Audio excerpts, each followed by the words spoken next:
Anil? Are you not able to hear me? No, I was not able to hear you. Now it's fine. Yeah, 1 minute. I'm just trying to share it. Okay.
Hi everyone.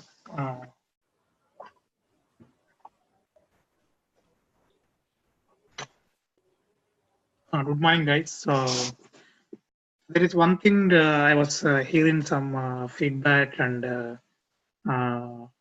so please feel free to share the feedback, uh, with Anjana after the session. Uh, also, uh, Anjana will prepare a form after this session and share it within your next class. It's going to be anonymous, uh,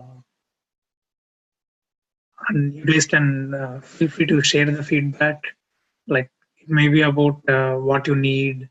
So share the feedback. Otherwise, we will not know like more improvements are required because each student levels will be different. Uh, So we wanted to know really like how you guys are feeling it. From student to student, it differs. From college to college, levels will be different. Uh, so feel free to share the feedback, okay? And and one more thing is this is a completely free session. Feel free to ask any questions.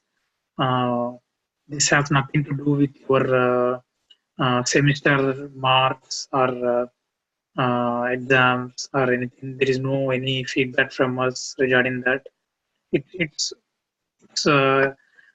we want you to understand that it's going to be for you, for your career point of view. Because in your next third year or something, again you will be having Java, which is again an object-oriented programming. So one other thing to understand is once you go to final year where your campus interview starts or wherever you go outside for IT jobs, C++ and Java and database management system, these three are very important subjects. Because assume for one job nowadays like thousands of students are applying. Once you clear some exam of aptitude or something and go to interview, they need to filter out many students. If they select 100 people from exam and if there is only one job available, the only way for interviewer is to ask some questions, right? And they won't ask you something which you don't know. They will be asking you from your curriculum, from where you learned C or C++ or Java, right? And also, they won't be asking you any question. They won't be asking you like exams, how you write summaries or 2 3 papers of your semester exams. All they'll be asking you simple questions, right? You get time for interview for 15 minutes, right? So all you have is your 15 minutes to explain to your interviewer of what you know, right?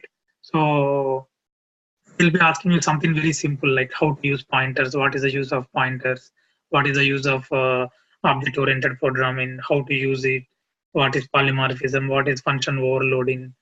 So once you understand the subject, all you need is only to refresh your knowledge whenever you are going to interviews, right?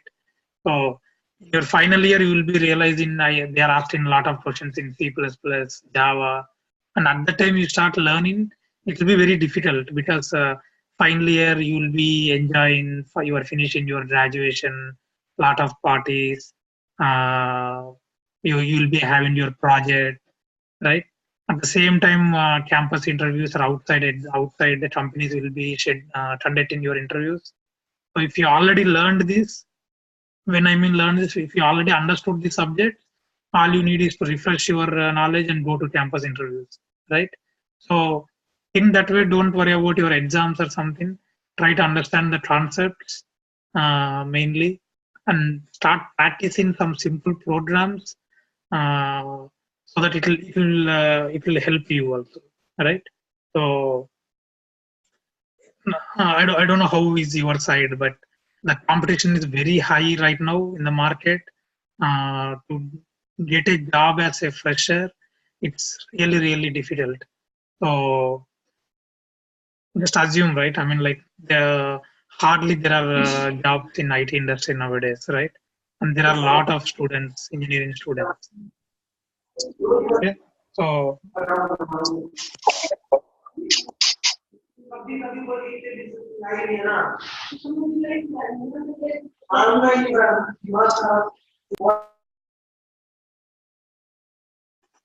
somebody wants to talk something, or do you have any questions on what I said right now?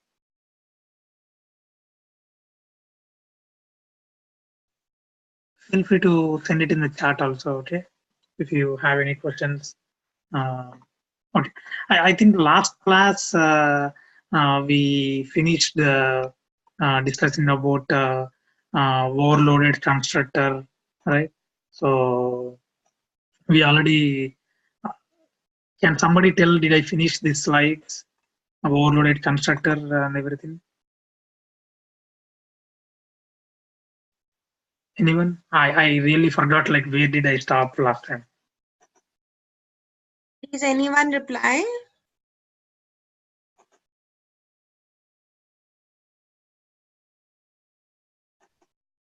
You can reply in chat box also.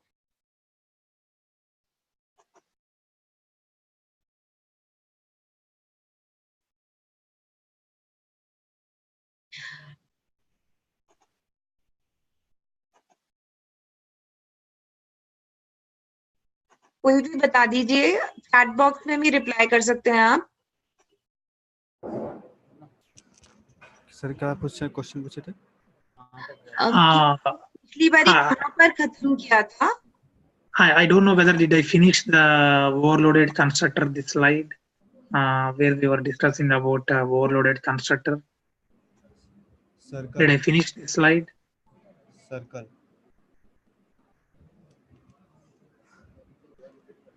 क्या बोल रहे हैं आप? Circle is a default constructor which is overloaded by one argument constructor. Circle.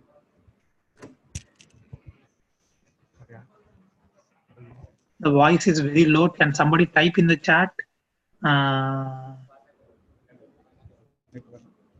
Hello. Yeah, now voice is good. Hello. हाँ जी. Ma'am, Sanjeev here. Ma'am, sir has completed the last session in the program of that car and that e-vehicle, not in this program. Oh, not in this one. Okay. So, no, not in this one. You have completed the last session in the program of that Hyundai vehicle and the e-vehicle. Okay, thank you, Sanjeev. Okay, ma'am.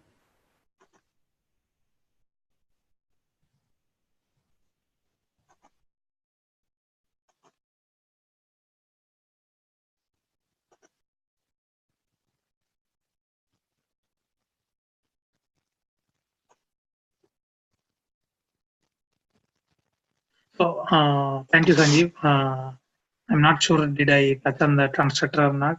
So, yeah, sir, you're explaining this part only. What is that? You are explaining this slide in the last session. Okay, I get started on this slide then. Yes, so you started. Okay, thank you.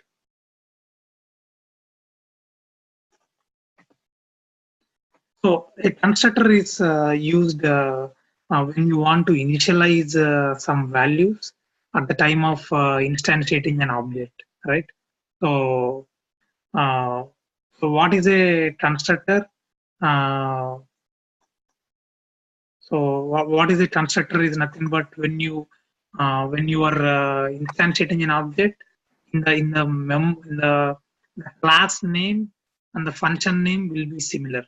So that's an easy way to remember what a constructor is. So whenever you call your constructor, uh, whenever the object is instantiated, your constructor is called. So if you didn't write a constructor, the compiler will give you a default constructor. But if you wrote your constructor will be called. So that's what is a constructor. So let's see a simple example here.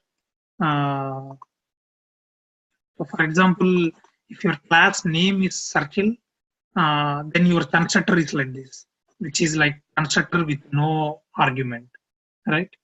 So, but if you want to overload your constructor, you can pass a value here. So if you see here, the class name is circle and your constructor name is also circle here. And you can also observe the constructor is a public method. So that's where here we are trying to show the constructor has the same name as that of a class and it does not have a return type, and also the constructor is always public, because when you instantiate your class, your constructor needs to be called. So that is the reason it should be a public constructor. Who calls your constructor for you? The compiler calls your constructor, right? So sometimes you need a constructor to initialize something. So the advantage of that is you don't want some variables to be initialized unless your object is really getting instantiated, right? So those are the things you can write it in your constructor method. So the compiler will call that method and it assigns that values to it, right?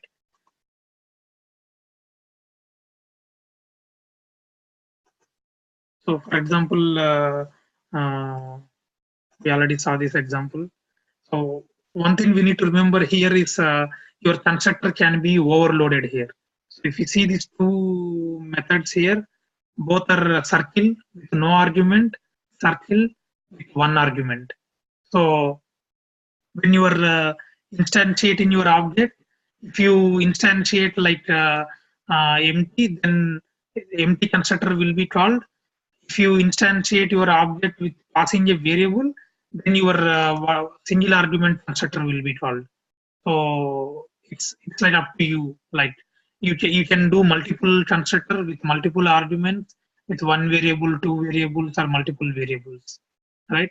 So that's what is called as a overloaded constructor. So if you are not writing anything, the default constructor is written by the compiler for you. But if you yourself want to write something, then your own constructor will be called. So let me show you a simple example of constructor.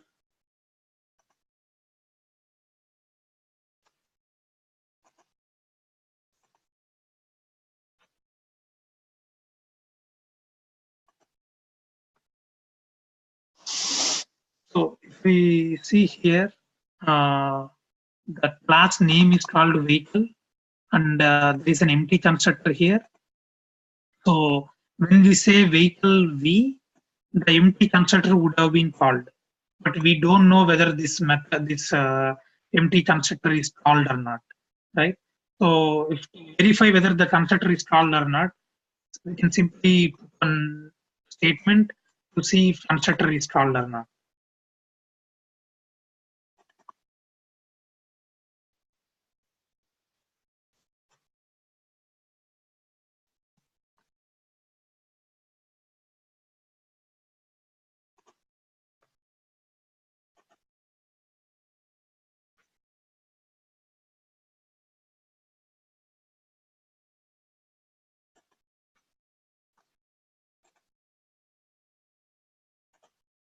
Sorry, I'm doing changes here, but running the main class of this one.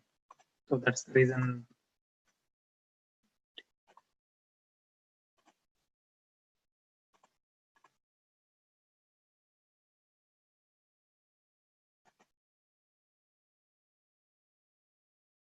If we didn't have this statement, this is always getting called, but we didn't know earlier whether this is getting called or not.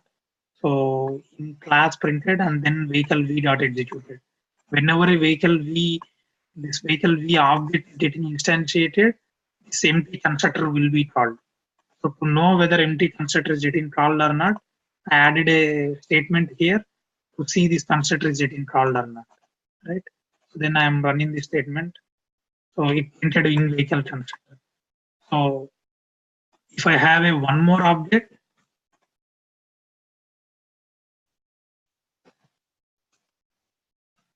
then this constructor will be called one more time. So how many times you instantiate, that many times the constructor will be called, right? So simple to remember. The constructor name is nothing but the class name. It will look like a method, but with the class name. So whenever if it look like a method and if it's a class name with no return type and method is public, then that is called as a constructor. So the only reason the constructor is used is to it can be initialized whenever an object is created. So whenever you want to create something when your object is instantiated, you use your constructor.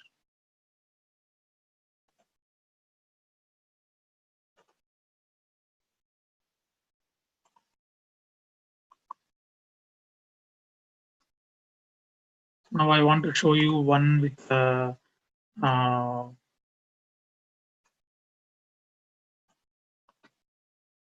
do you guys I mean in your lab, are you guys able to access the internet? For example, if I send you this chat compiler, can you guys see if you are able to access this compiler in your browser? I put the chat in the I put the URL in the chat. Can you just click on that compiler and run it in your browser?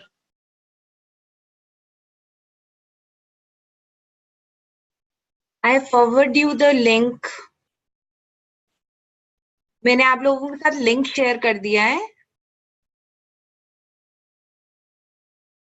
क्या आप लोग internet access कर सकते हैं अपनी lab में इस समय? Yes, ma'am. आप इस Anil, what need to be done? They need to download it. No, it's just a browser. So just they need to click on the. आप उस लिंक पे क्लिक करके उसको ओपन कर लीजिए. Anil, I have received a response. They are saying they are doing it. Okay.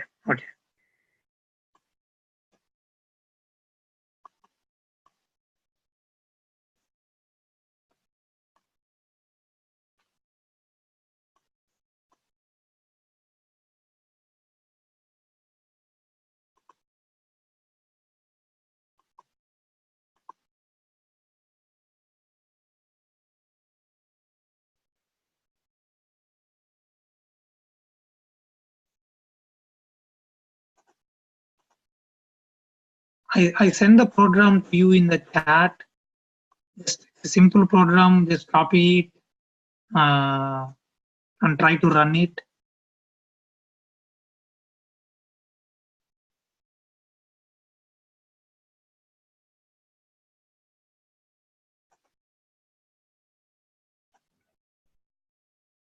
Please कोई भी confirm कर दे कि क्या वो लिंक ओपन हो गया है, ब्राउजर ओपन हो गया है. Yeah, I think 3 to 4 students responded. Yes, they are able to. Yes ma'am. Okay.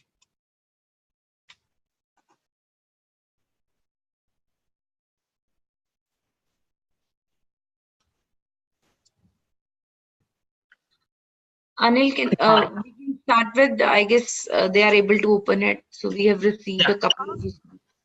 I pasted the program. Can you just copy it and run the program? There is a run button for you also. So if you are able to copy the program, you are able to see it, right? Okay, that's very good. Ankit's writing program is also running.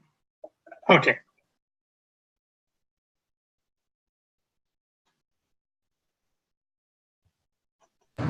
Yes, the program is running. Okay, Thank great. you so much.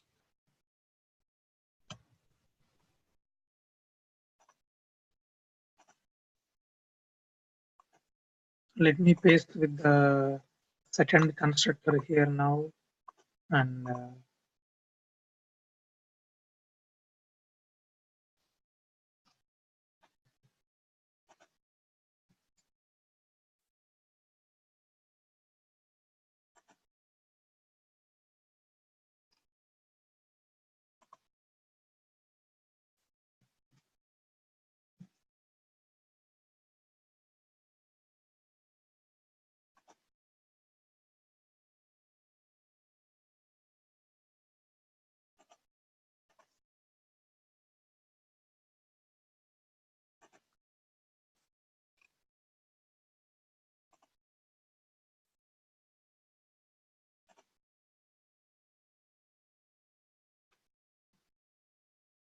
so if you see the second program here, what I'm trying to do is I'm trying to run a program now with overloaded constructor, which is with one argument.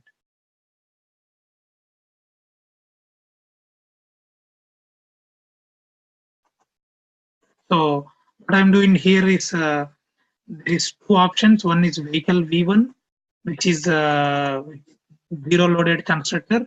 There is one with vehicle V, which is overloaded constructor. And as part of overloaded constructor here, I am passing the argument and then assigning this value. So I'm saying red here. So instead of get then type, let me say get car color.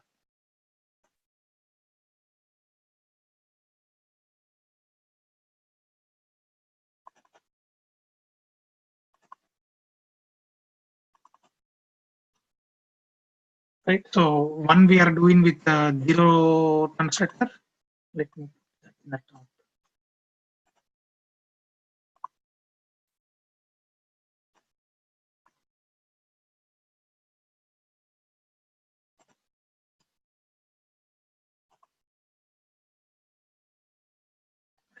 So if you see here, when we do instantiate in this class, first it executed the default constructor, which said in default constructor, right?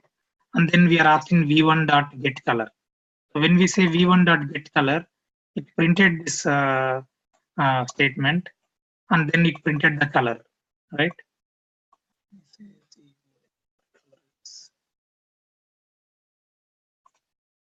So the color here is it got initialized here with black here, right? That's why it printed as black.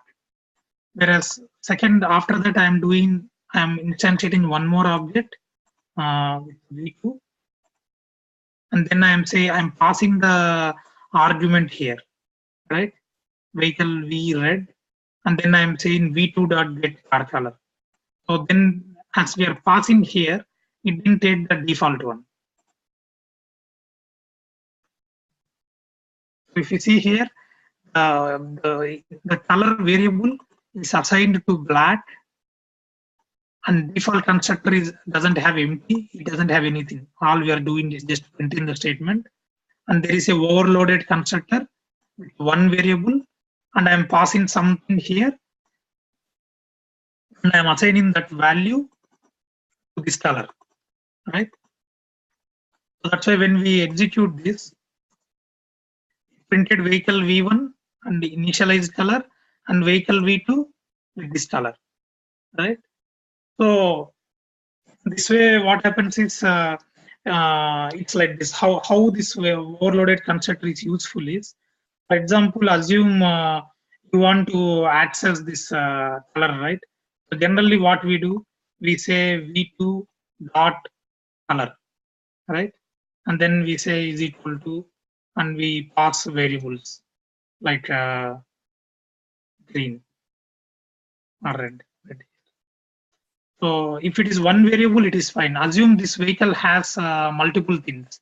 Then when an instance is created, we need to assign this way, right? For example, here let me say v1 dot color is equal to I'm going to say red.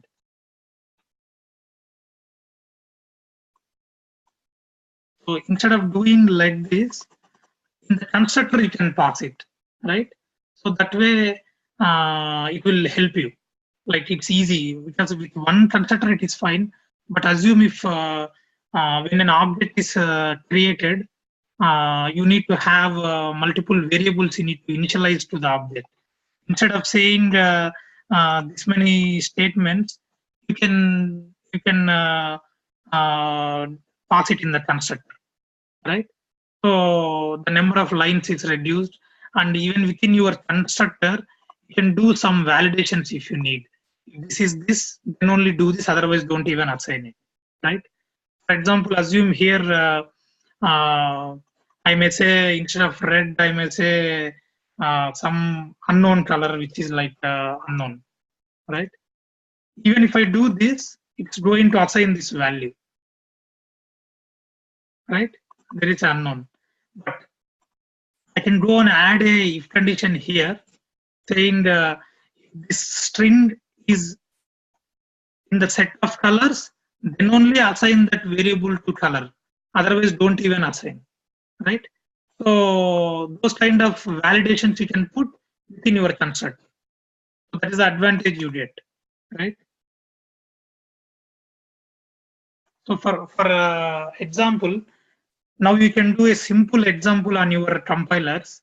Assume you are do a class student and have three variables: student name, student roll number, and student branch, and then have one default constructor and one constructor with three variables, and then assign one with default and one with without this, right?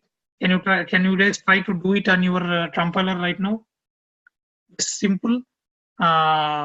Student with create a class called student and have three string variables, one as name, one as roll number or phone number, for example, string name, string roll number, and string branch, and then have two constructor, one with default and one with all these three variables. Can you guys try in your compiler for default constructor and overloaded constructor, and see if you are able to do. I will also do it here to show you.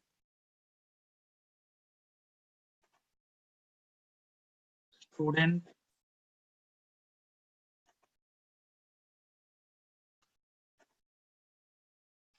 I can paste this example if you need, so that it will be useful for you to.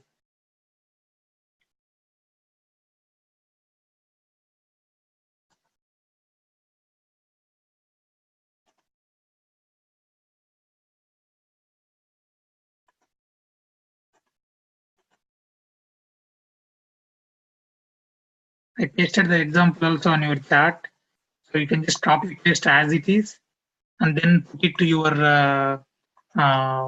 compiler, online compiler in the main.cpp, and put it here, and then change the class name to student. Right? I'll be having three variables. So Can you just try? One as name.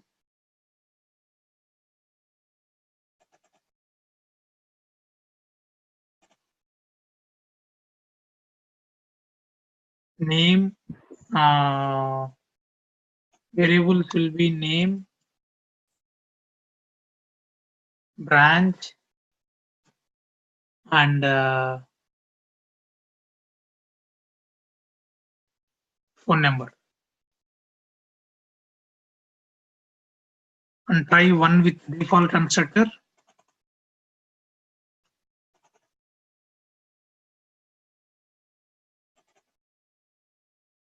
And one with 3 arguments.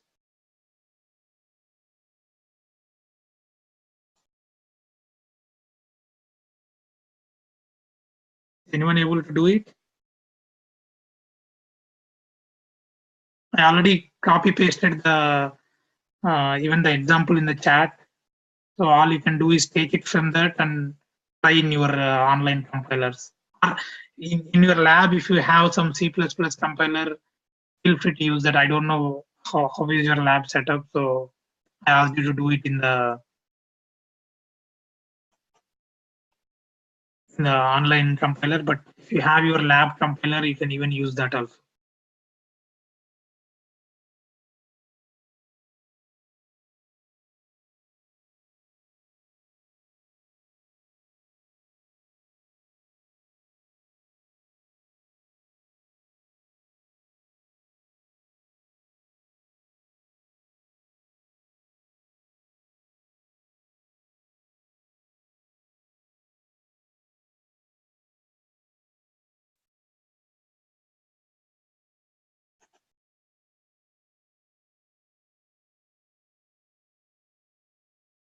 Somebody is able to do they can copy paste the program in the chat.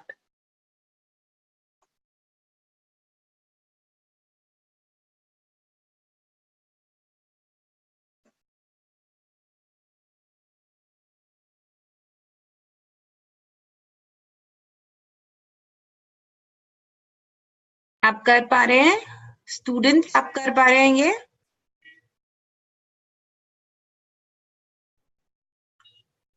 कोई भी confirm कर दीजिए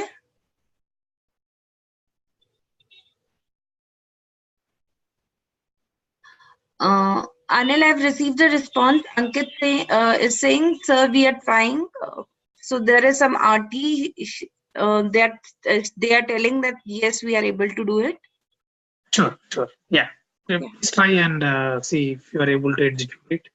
Simple program with 1 and 3 variables. So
Anil? Yeah. There is a question why it is not printing line number 8. Line number 8 in the existing one or in the new one? Sorry, let me. I need to again ask. Is it the existing program which we did? Let me come back. RT, please reply. The username is RT. Please reply. Line number 8. If you want to. In the vehicle one. He's writing in the vehicle one. Vehicle one, yeah. So for you to, if the line number 8 needs to be printed, you need to instantiate a default vehicle like this in the line number 20. If you do this, then this one will be printed. Let me run it one more time.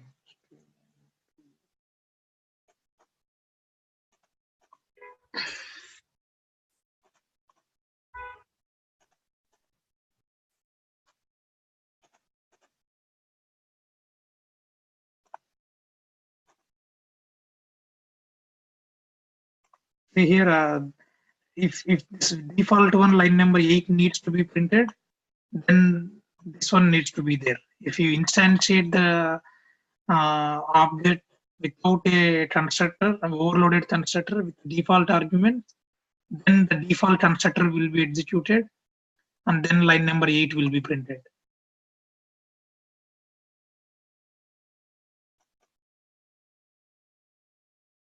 Should I put this program one more time in your chat?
Yes, sir, we are able to do that.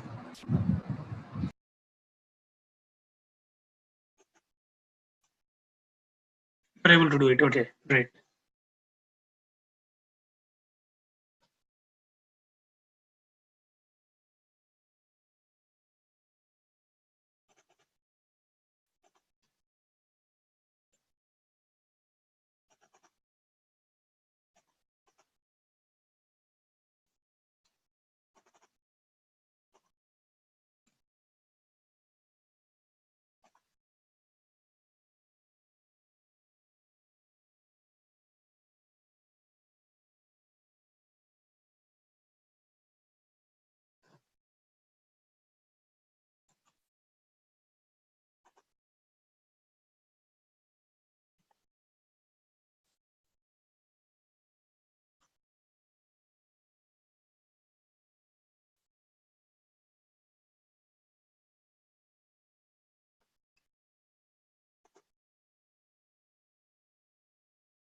Anil? Yeah. Still, RT user is writing that number 8. Number 8 is writing and still it's not printing. Yes. You can see it in the chat box also. Okay, let me see. Compilation error. Okay. Yeah, can you see what is the compilation error?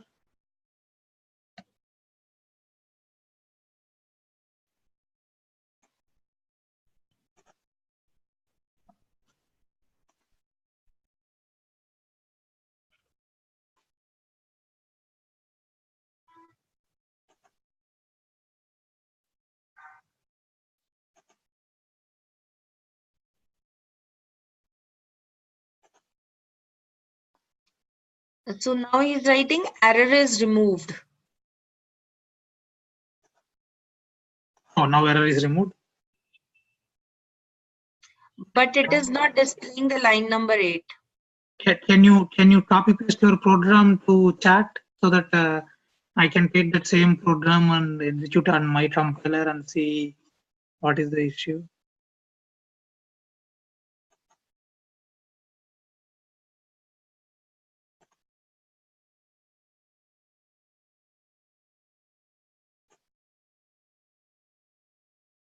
I don't know if I can access your system. So Anil, can you see that he have pasted the program in a chat? but can you paste a complete program? Not the yes,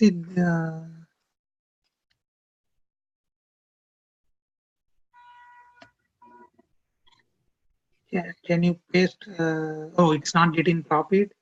Oh wow. Do you have email access, Sarthi?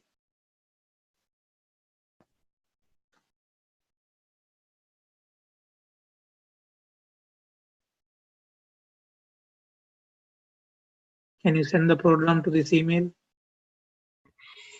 Okay, now I think copy pasted.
I copy pasted the program you did.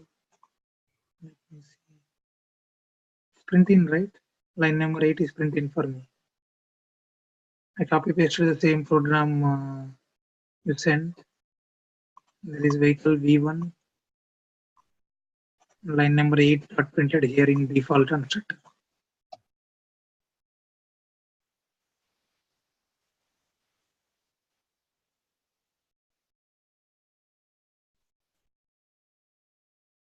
RT, are you able to see the string? Printing here in default constructor. Okay. So let's go back to the previous one. So I think most of them would have been able to execute this.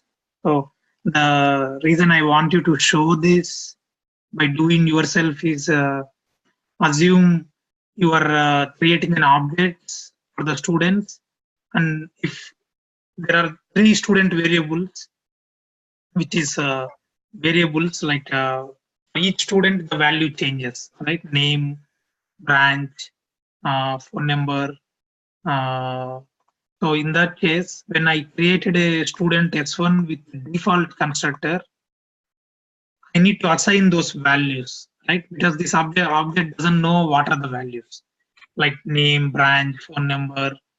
I'm assigning this way, right? But if I have a overloaded constructor, all I need to do is simple like this with one liner, right?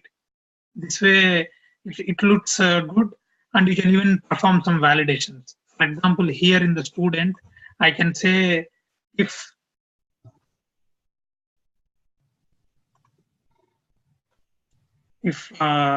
this phone number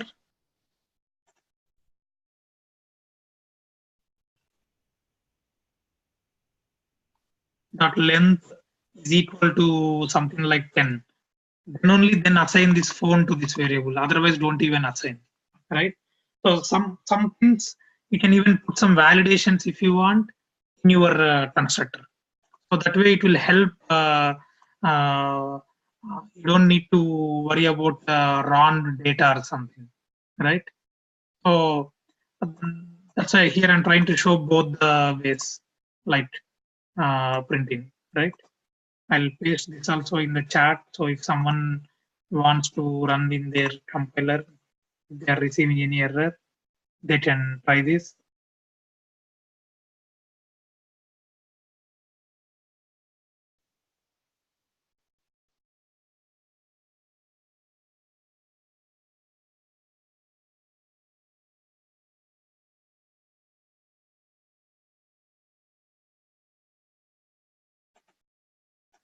I'll copy paste in the second one also. So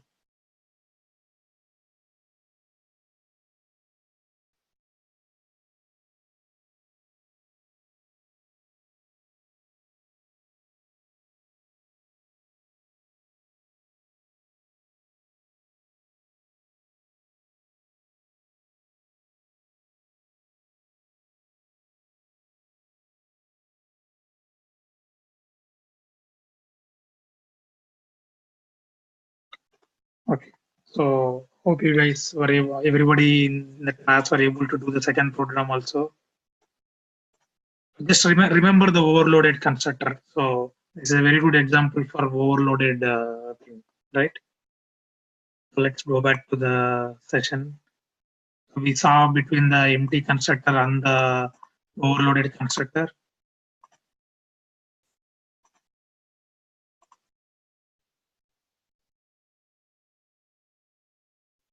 So there is some, if you want to write the functions, like you can even use member functions outside the class by using the resolution operator. It's not very important, but I don't know whether in your curriculum this is even there. So anytime, like see here, you can write down the function name outside your class by this kind of definition. So just your class name and using this resolution operator and your function name, you can write your function outside the class also.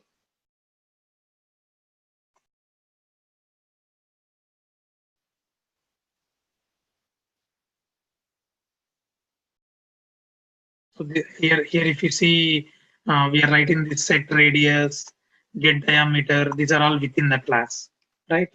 Whereas if you see in this example, this get area, get circumference. If you see here, these are written outside the class. Your class circle is ending here, but still you can write the functions outside your class by using the class name and return type and with this operator, all right? So you can even write your function outside the class. So we already saw how to invoke the method. You can invoke the method on the object by using dot operator, or even you can use the pointer operator, right? So for example, here if we see, I'll be sharing this PPT, so you'll be getting all these programs, okay?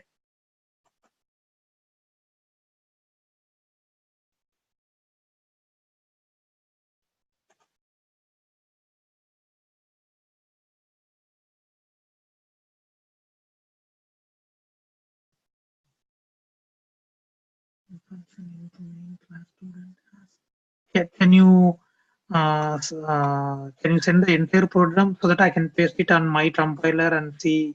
Are you doing the same program which I sent, or is it you wrote on your own? Line number 37.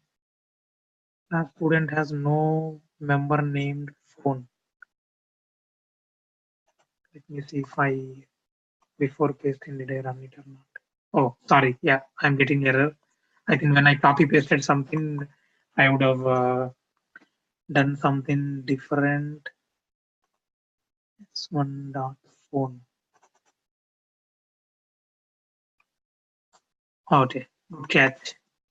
S1. It should be S1 dot phone number. See here, I am giving the object S1, and I gave variable as phone. But actual variable name is phone number, right? So that's why it is giving an error saying a student has no member named phone. Because if you see the variables here, there are only three variables: name, branch, and phone number. But when I gave here, I gave the variable name as phone, right? So that's why it is giving an error saying the class student has no member with phone. So I need to change this phone number.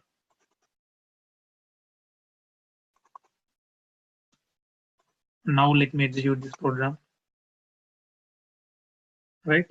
So even we can print out here with name,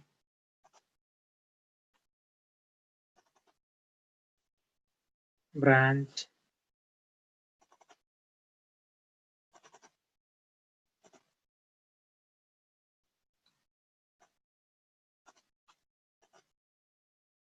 and phone number. I wanted to show you one difference here. See the student constructor. Here I gave the variable name as full name, and I'm assigning that full name to name. Here I gave branch, I'm assigning this branch to this branch, right? So whatever is your left side, name, branch, and phone number, these are the variables of class. Whatever I'm assigning in the right side, these are the variables which are coming from the method. So why is the branch not showing up? Phone, name.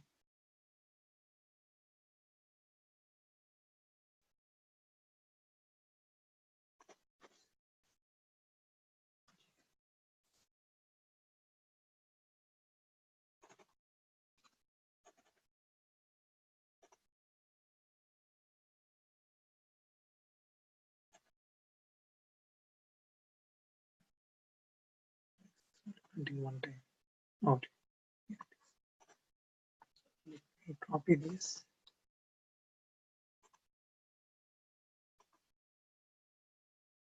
Okay, guys. I thought I executed it. So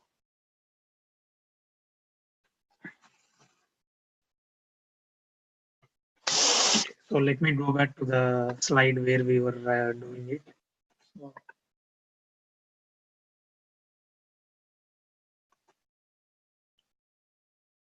So here, if you see in this slide, all we are trying to show is how we are accessing the variables, and also here we are defining the methods outside the class, right? If you see the example in our compiler, we have this method within the class. So here, if you see the student class, it's ending here, right? So the method is in line number 15 to 19. Whereas in the slide, what I'm showing you, the method is outside your class. So still outside your class, how does they know this method belong to this class? All you need to put is your class name and put this operator, so that they know, the compiler knows this is for this method, right? And to call that method, use dot operator, right? And I think we already discussed the. So here I wanted to show you the access specifier. If you see here, the variable for circle is radius, right? But this is of a type private, right? So to assign the value to this radius, you need, so we have a method called set radius here and assigning the value to this one here. So this way what happens is, if you try to do object.radius, it will give you a syntax error. The reason is radius is a private field. No, the object cannot even access that. To access the variable, you need to use c1.setRadius. So this way, like when you guys are developing a class and you don't want your variables to be accessed by other members directly when they are defining the objects, what you can do is you can set your access for the variables as private, right? So that way what happens is, they can only assign the radius variable by either using the constructor kind of thing, or they need to use your setter method like set radius. So here if you see c1.radius is equal to 5, this is a syntax error.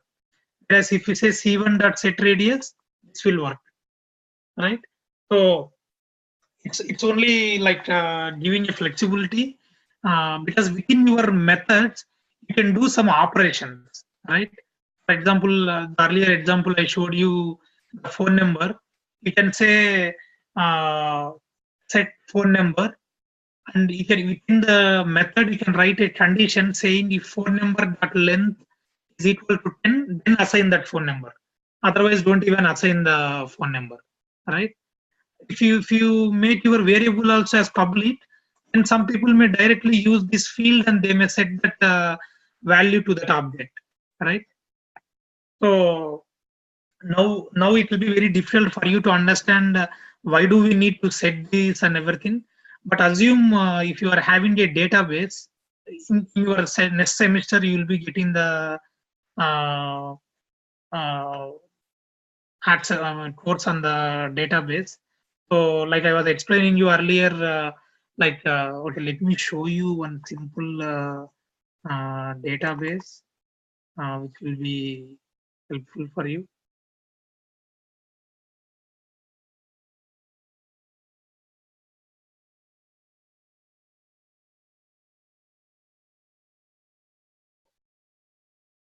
It's taking some time to open. So when why do we prepare this kind of objects and everything is, so we may go and save these values to somewhere, to our database, so that again you can retrieve that values. So once you understand what is a database and everything, it will be more easy for you to understand the programming language. Like I was earlier explaining you, when you go and log into your ICICIbank.com, you give your user ID and password. Where do they get the values, right? They go to a database, they give your username, password, and they validate the username and password. And if it is true, they show you your balance and everything, right? So they store some values into a database, right? For example, this is one of a database. So let me show you one table which is like a restaurant, right? If you see these properties, I have it like name of the restaurant, phone number of the restaurant, what is the number of lights, what is the email, country, phone number, which state it is, which street, all these things. So if I go to data here, you can see even the data. Let me take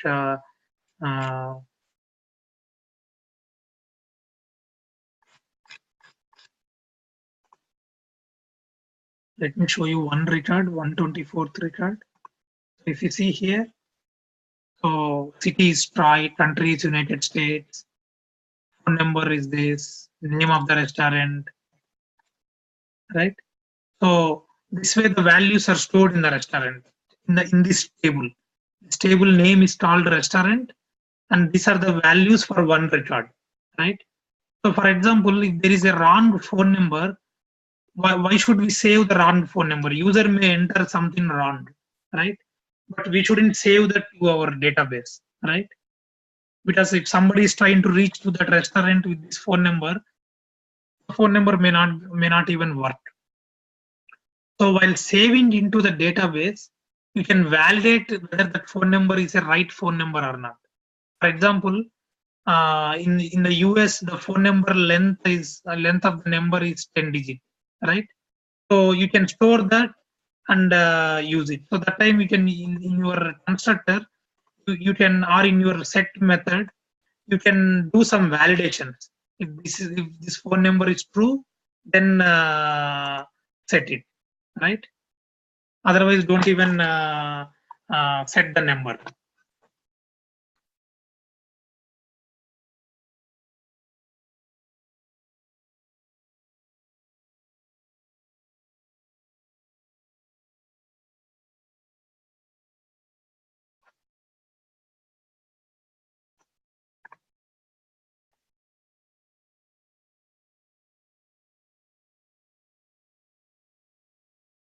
Let me go back to the example.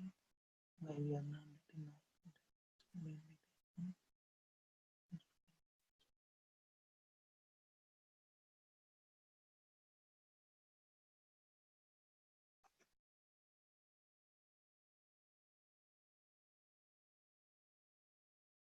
we are getting right. John CSIT. Let me do this as a number as 1, 2, 3. Mark.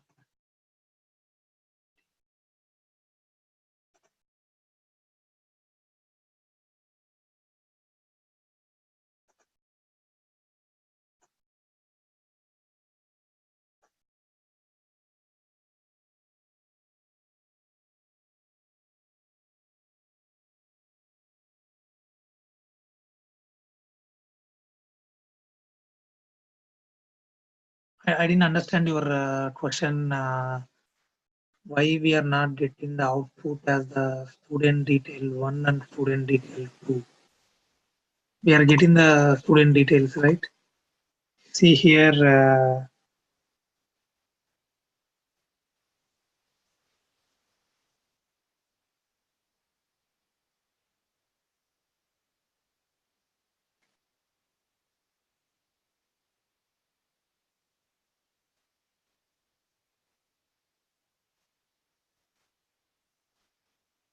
We are receiving both the student details, right?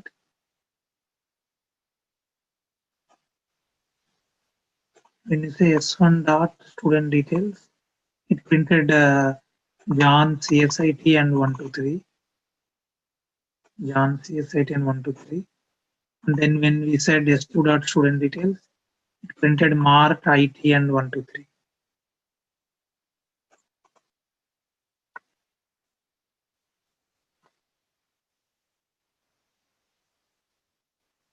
Okay. So here I was just trying to show you like how the database will look like. So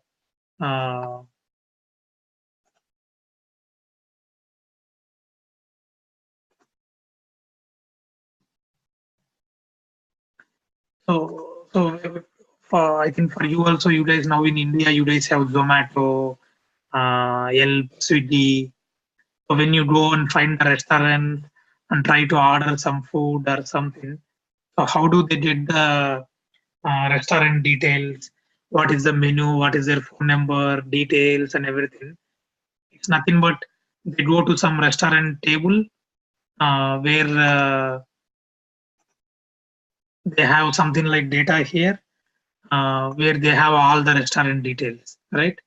Based on your location or something, they select and they get the data, right? So while saving the data, we want to store right things. For example, here number, phone number, we need to save right phone number, right? So this is nothing but now one object, right? So here in the restaurant, we have like hundreds of restaurants. Now each restaurant is an object, nothing but like each student is an object. So in our case here, in the example we did here, one student, like if in your class if there are 60 students, which means now we are going to create 60 objects and save into the database. So I think nowadays many people are doing your progress reports, your attendance and everything in some system, right? Nothing but they are creating an objects like this, and then they'll be doing some validation, right? So that's why to do nice programming, they put that this as a private, and then they create methods, right? So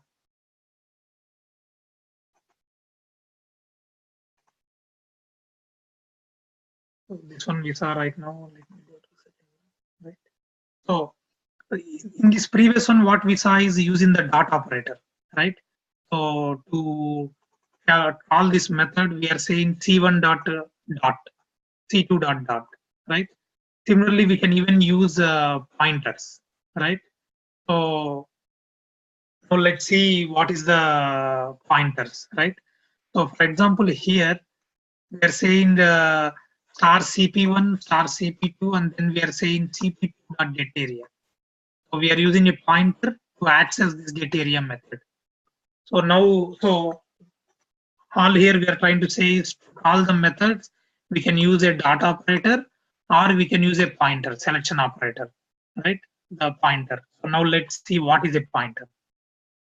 So pointers are used in C++ program to access the memory and manipulate the address, right?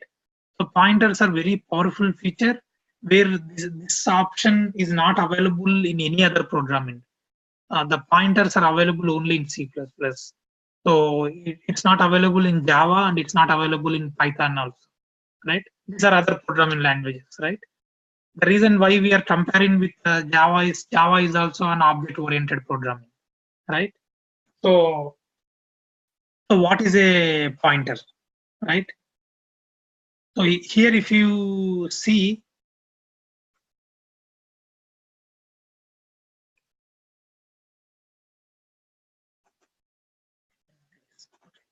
here if you see, there is a variable and you have a pointer pointing to this variable, right? So what is a pointer? Let's see an example here, right? So I'll take this example so that we'll run this in a compiler. It'll be more easy to understand what is a pointer.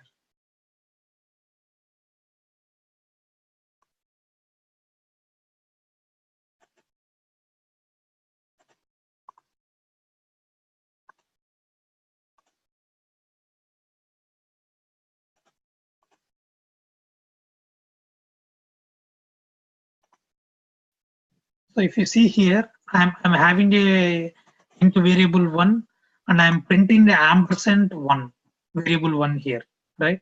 So what does, if you say just as it is variable, it will print the variable one value, right? We all know that.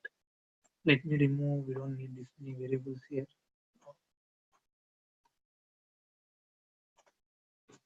So first I am printing as it is variable one, and then I am printing ampersand variable one, right? So if you see here, when we print variable one, it printed value 3, right? Whereas if I am printing ampersand variable one, it's printing something 087FF E37C8 something. And for ampersand variable 2, it's printing some other value, right? So what is this ampersand variable one? It's nothing but the memory location of variable one. So let me send you this program. So you guys also can do a simple one in your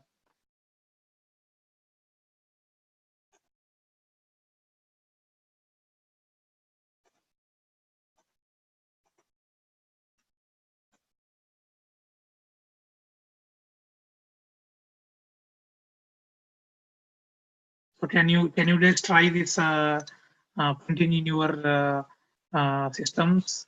Simply, it just prints the memory location, right? See the memory location in your systems. The reason is For everybody, it will print 3, but this memory location should be different. Something it may print different for you.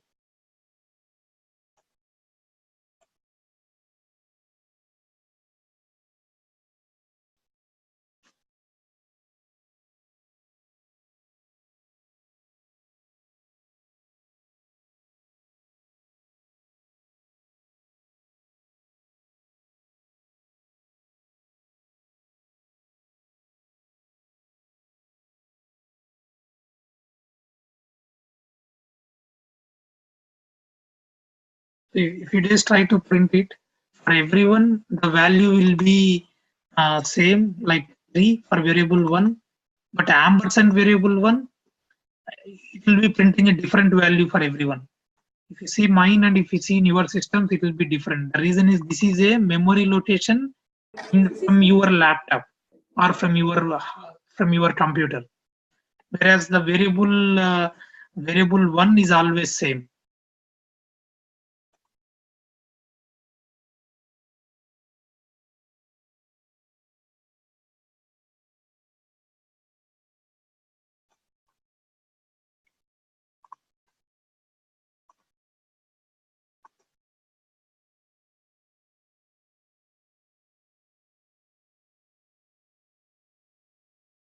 So the 08s, the output in the beginning represents the address in the hexadecimal form. So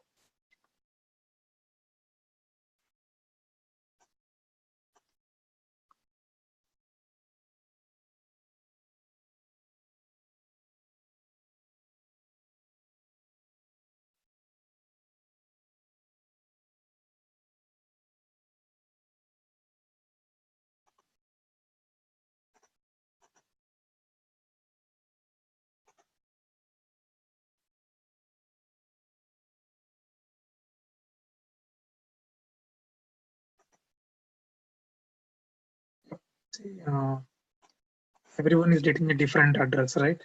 So something with B8, BC, and I'm getting 99C.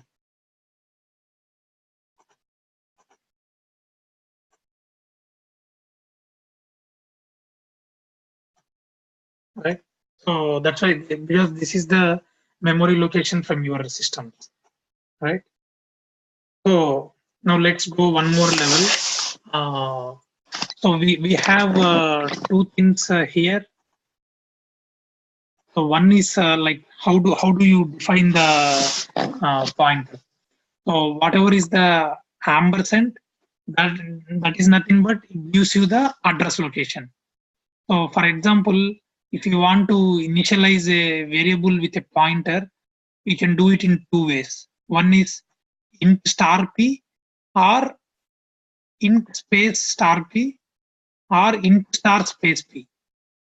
So this is the both ways you can initialize your pointer, right?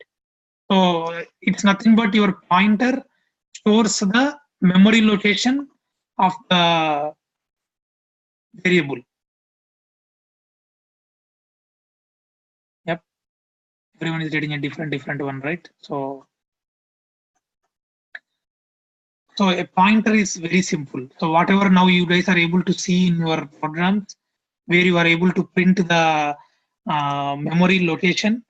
So a pointer stores this value, the address, the memory address. That is what its pointer refers to, right? So that's why here we are saying C++ gives you a powerful way to manipulate the data in your computer's memory directly, right? You can assign or you can deassign any space in the memory as you wish. So this is one of the powerful way in C++. So using the pointer variable, right? So a pointer variables, it's a specific address in the memory. Pointer p. So what is mean by int here, right? So int is nothing but when it is pointing to a memory location, what is the type, the value stored in the memory location? That is the data type you need to give here. For example, here when we say int star p, which means this star p, this is a pointer pointing to some location. In that location, there will be a value. The value of the data type will be an integer. So that's what is the data type which you define here, right?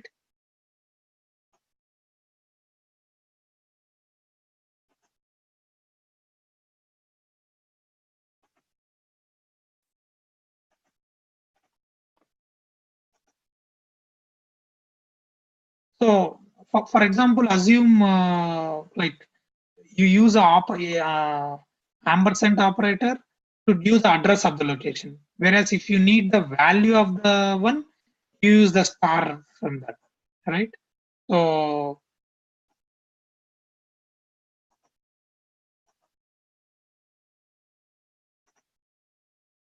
let's see a simple example again. So it's like you can do an int or you can do a char. So which means here in the p, the value stored in this is a integer, whereas in the s, the value stored is a character type, right?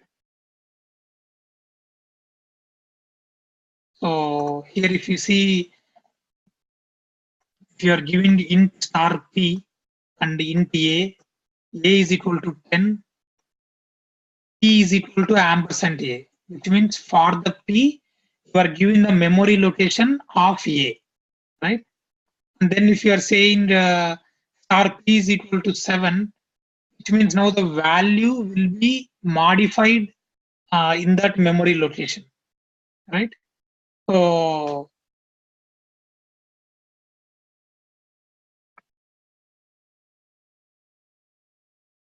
let's take an example so it will be easy to understand.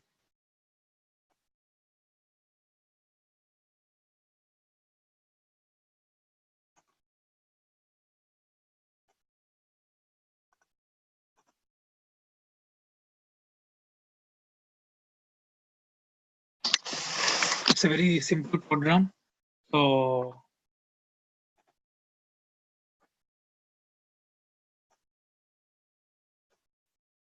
see here, I'm having two types of integers. One is a pointer c and one is a direct c, right? So I am assigning c is equal to 5 here. So I'm printing address of c, so which is ampersand c here, where it printed the address of c as some value here, right? And then I'm printing value of c, which is 5.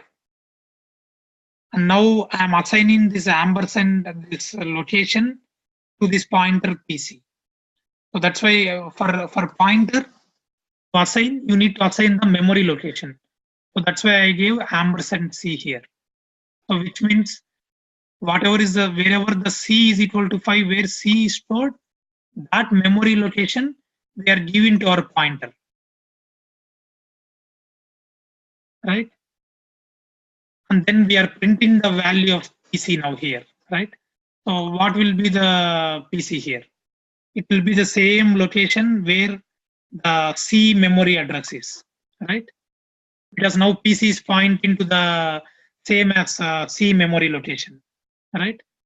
And if you print star pc, it will print the same value as 5. So now nothing but star pc and c both are same.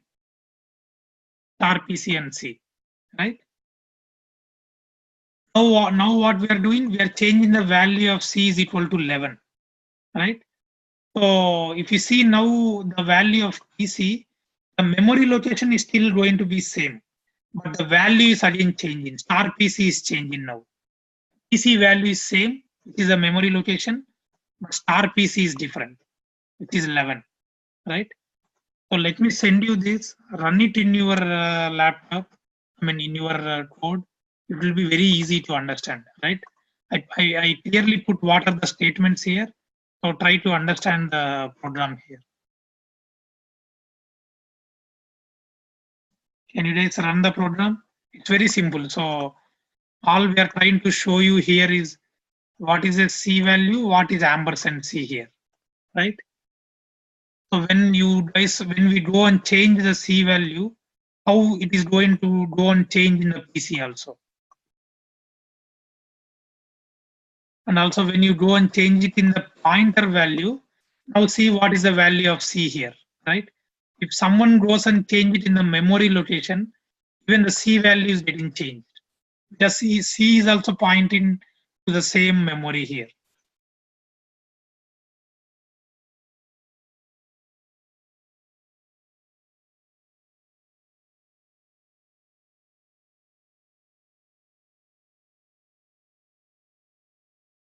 I already copy pasted the program into your chat.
Like this, I think you guys are all getting it.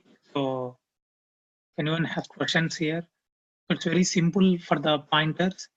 So it's nothing but point into a memory location. So if somebody wants to directly go and change the value in that location, some n number of programs may be using what is the value stored in that, right? But each program may be having a different variable which is pointing to that memory location. But if some high-level admin programs can uh, point it to that memory location and someone can change the values so that all other programs can use that value, right? So that is the beauty of the pointers.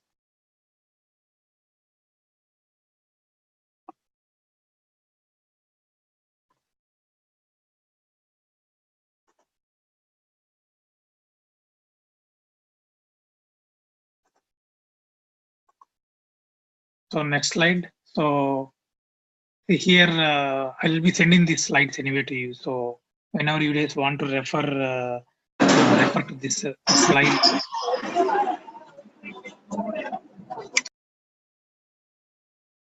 So if you see here, like initially the C value has 5 here, whereas ampersand C has an address and C value is 5. Initially pointers PC doesn't have anything because we just initialized the in star PC, but we didn't say anything, right? So when we say PC is equal to ampersand C, the address location of C will be stored in the PC, right? So when you say star PC, whatever the PC address location is stored, it will go to that location and it will see what is the value and it will print what is that value here, star PC, right? So when you say PC, it will just show you that address. When you say star PC, it will go to that point, it will point to that location and it will print that value, right? Any questions here, guys?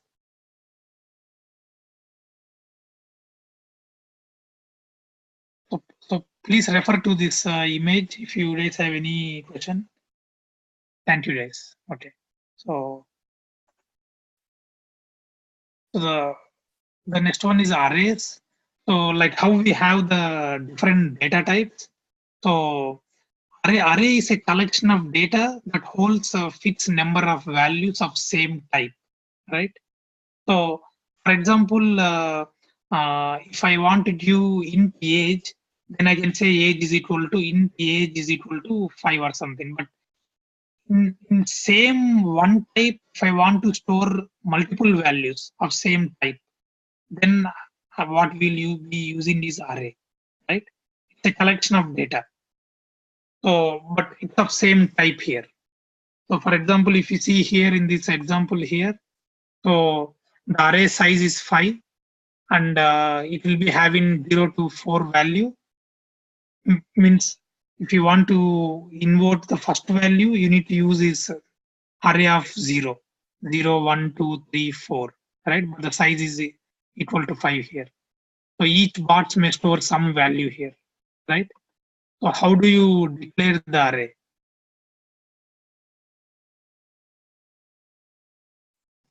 So all you just need to say is data type and array name and array size.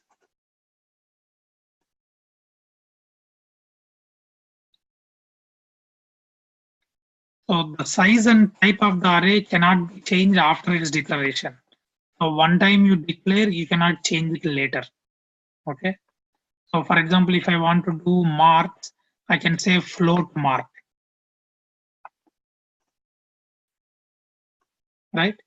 So which means now I'm going to store 5 marks from mark 0, mark 1, mark 2, mark 3, mark 4. Right. So which means it can store 5 values, 5 floating point values.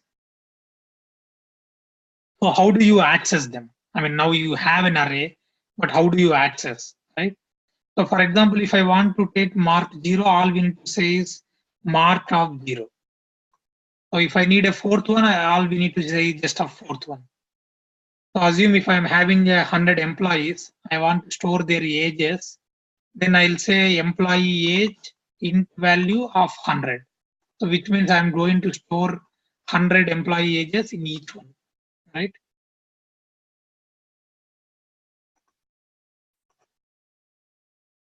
So if you already know the values, so how to initialize it, right? So it's nothing but it's very simple here. If I'm given marks and all I can say is open braces and give those values. So now which means mark 0 is 19, mark 1 is 10, 2, 3, 4, right? So if you want to change the value, right? So for example, now here the 0, 1, 2, 3. The mark 3 is 17. But if you want to change the value, all we need to say is mark of 3 and mark it to the value, right? Now instead of 17, the value will change to 9 there, right? Arrays is very simple, right? Let's see a simple example.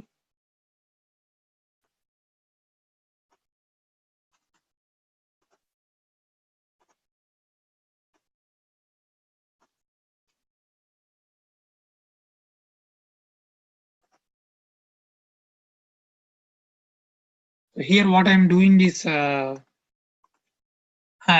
taking the 5 marks and I'm adding them and then giving the total value for the marks, right? What is the total value? So if I run this program, so it's asking me to enter 5 numbers because I said C in and the number. So whatever the number I am entering it for every time, it's storing into the number of I value 0. So I'm storing number 0.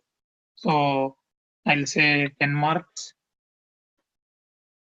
Then second time again I'm saying 10. Third one 10. One 10. Fifth one 10. Then enter. Right? When I enter, it says sum is equal to 50. Because all I'm every time in the for loop, I'm doing sum is equal to number from this one. And then I'm printing the value.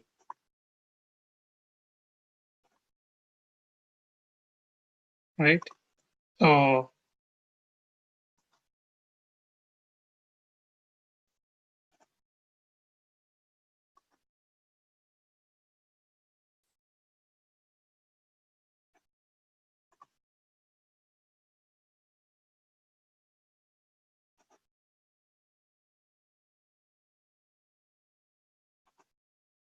So one thing we need to remember while working with arrays, so C++ will not stop you if you are trying to access over your array.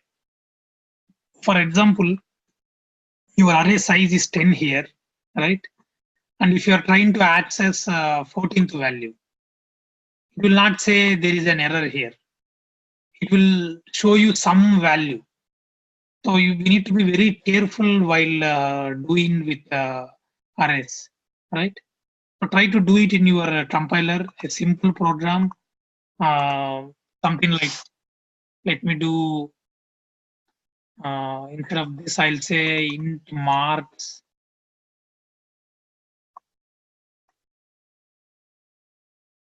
And I will just give some values. So I'm giving 5 as my size of the array is 5. So I will say 1, 2, 3, 4, 5. Right? And so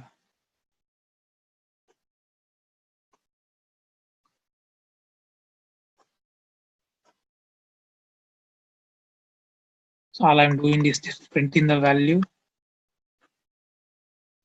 And I'll say marks.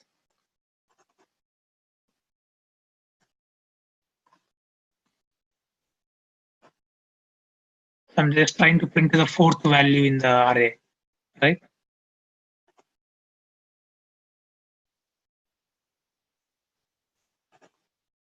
I didn't do a semicolon here, so that's why it is saying expected is semicolon, right?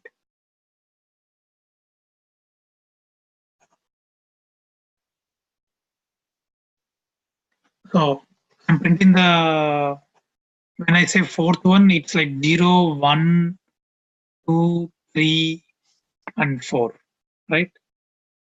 So after the 5th one, it printed here. Now let me try to print something from March 44. I don't even have a 44th value here, right? So if I try to access this, it says print is equal to 0. It didn't say that it won't allow, right? How if it prints 0, how will we know it's not a valid value, right? I can go and put my last one as 0 here. Still a valid value here, right? If I try to print the 4th one, it still printed 0 here, right? Whereas if I say something like 14th value and try to run here, now it printed, see earlier it printed 0 value, now it printed 673558213. But the array of your size is even 5 here. But if you try to print 14th value, it's printing some number here, right? So we need to be careful in printing the values or using the value when we are using the array. Try this, I mean,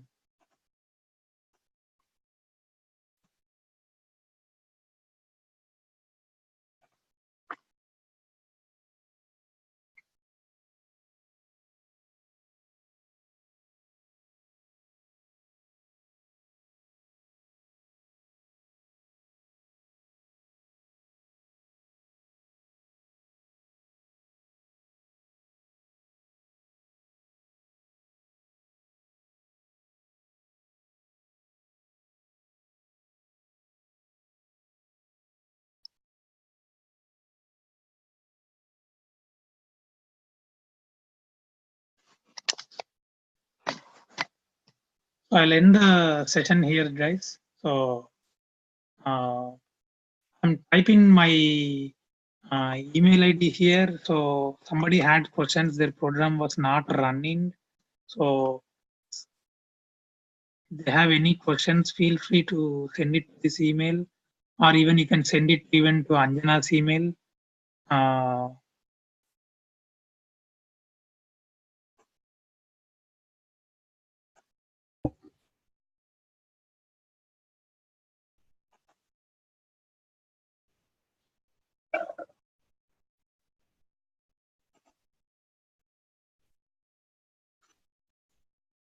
So anyone has any questions? Any questions?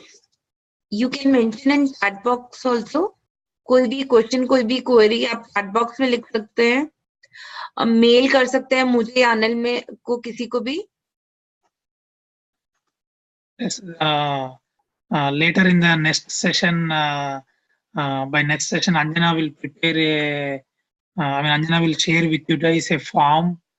It's an anonymous form. So you guys can view your feedback there. I'll be going now. I'll be ending the session, and Anjana will still be with you for 2 more minutes. If you guys have anything, you can tell her or reach out to her. And or in next week, you guys can view anonymous feedback also.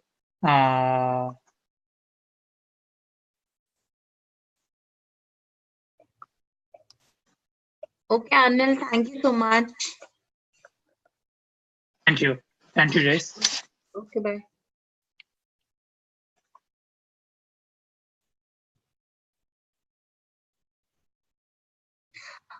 किसी के पास भी कोई question कोई query है तो please वो text कर दे या वो प्लीज बता दे.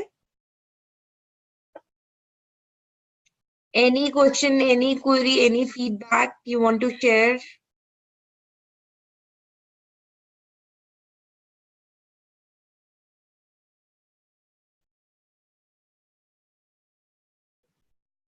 Anyone?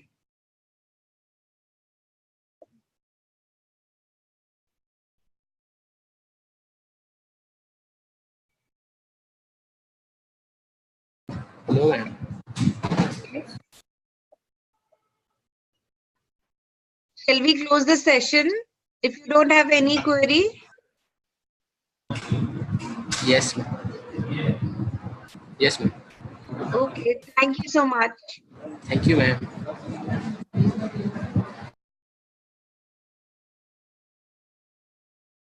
Hello? हाँ जी.